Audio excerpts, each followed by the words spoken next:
Hello, my name is Gregory Sheridan, and the goal of this presentation is to provide information about child care facility drinking water testing and how we can protect children in our care from lead.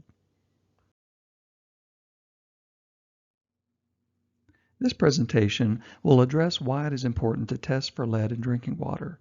We will talk about the health effects of lead, and we'll walk through the process on how you can get your drinking water tested. And finally, we will finish with an overview of the next steps that you can take once you know your drinking water results. The Environmental Protection Agency's, or EPA's 3Ts program provides the guidance for the whole process.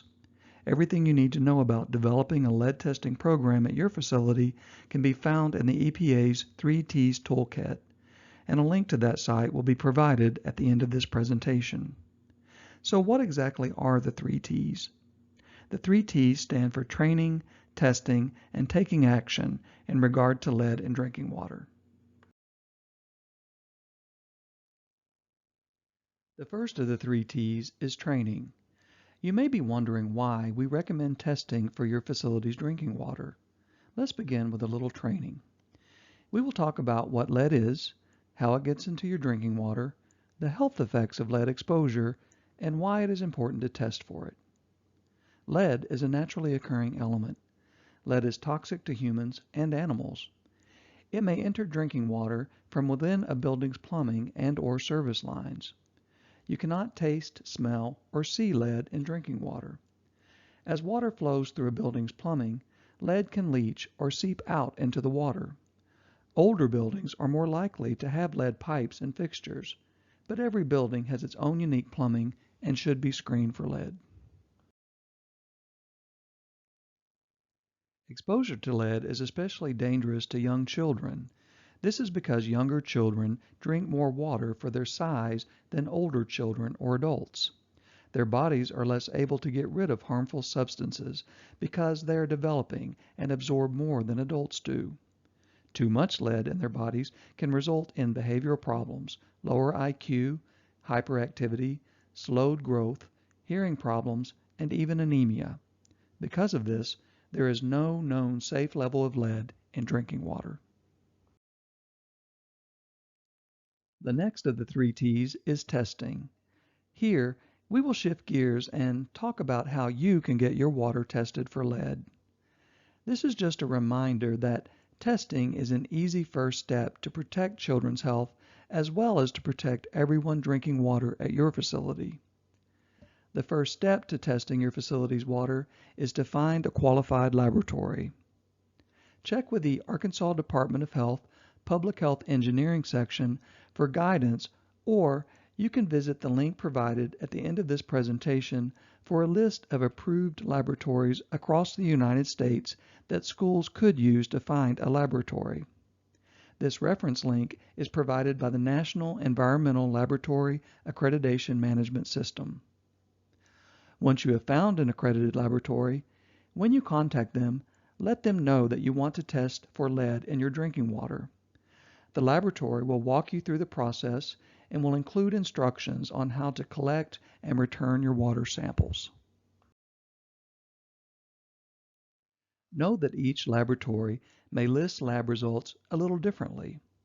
Some labs may describe what your results mean, while other labs may only tell you how much lead was found in your water. If you need help interpreting your results, contact the health department or contact your testing laboratory. Remember that testing assures parents that their children have access to safe drinking water while they are in your care. The next of the 3Ts is taking action. Let's talk about next steps. You have received your lab report. Now what?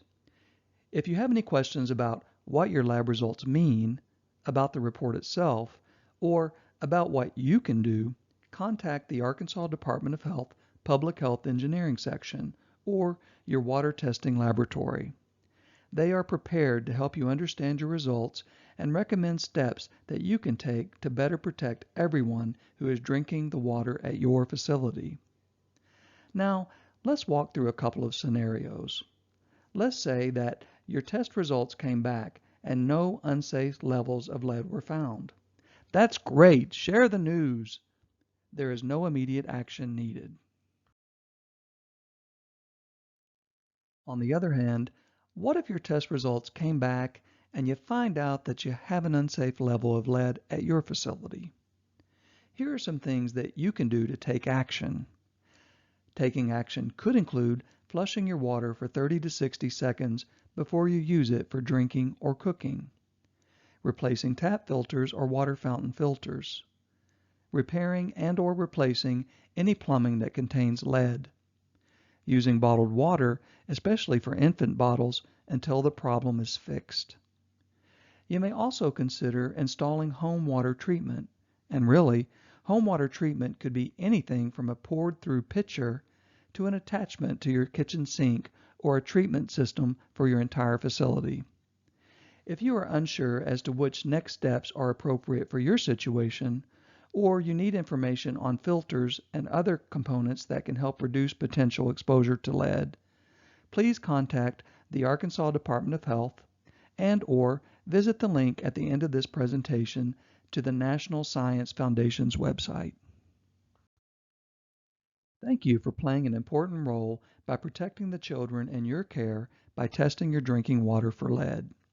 Please refer to the EPA's tools and resources to learn more about setting up a lead water testing program at your facility.